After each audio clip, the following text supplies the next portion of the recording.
Assalamualaikum, salam Malaysia Madani. Bersama saya Anas Farihin dalam Berita Semasa. Jumlah penduduk yang dipindahkan akibat banjir di Kelantan terus meningkat. 11 lagi pusat pemindahan sementara PPS dibuka hari ini.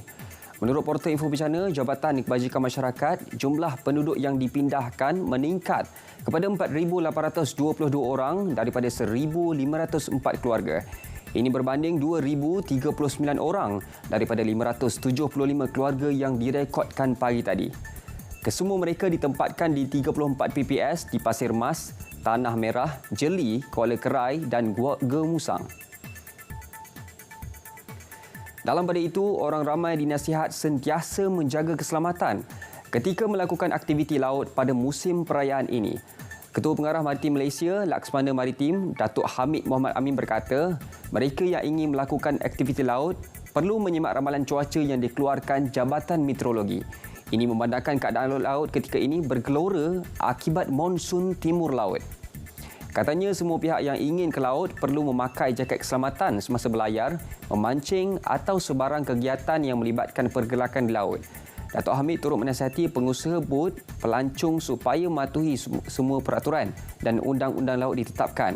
Ini termasuk memastikan kapasiti maksimum penumpang dan pemakaian serta penyediaan jaket keselamatan yang mencukupi dengan jumlah penumpang. Orang ramai diminta menghubungi talian kecemasan MERS 999 atau Pusat Operasi Maritim Negeri yang berhampiran sekiranya berlaku insiden kecemasan di laut. 4 pekebun sayur termasuk 2 warga emas terperangkap di atas pokok lebih 4 jam sebelum diselamatkan pasukan bomba dan penyelamat pagi tadi.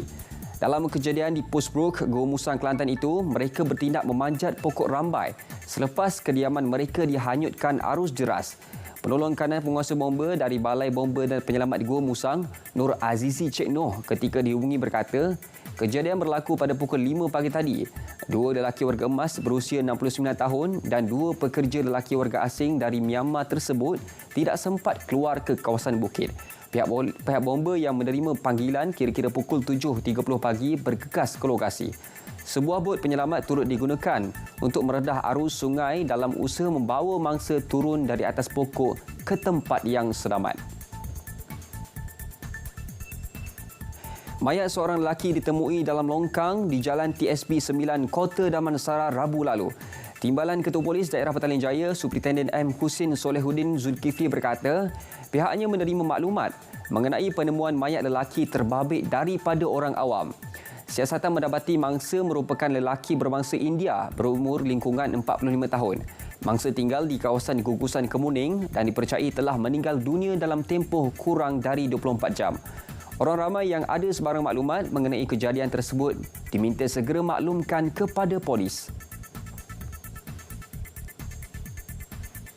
Di Johor Bahru, seorang lelaki dan seorang wanita warga asing ditahan di Taman Ungku Tun Aminah dipercayai terlibat dalam kes pembunuhan seorang wanita warga asing semalam.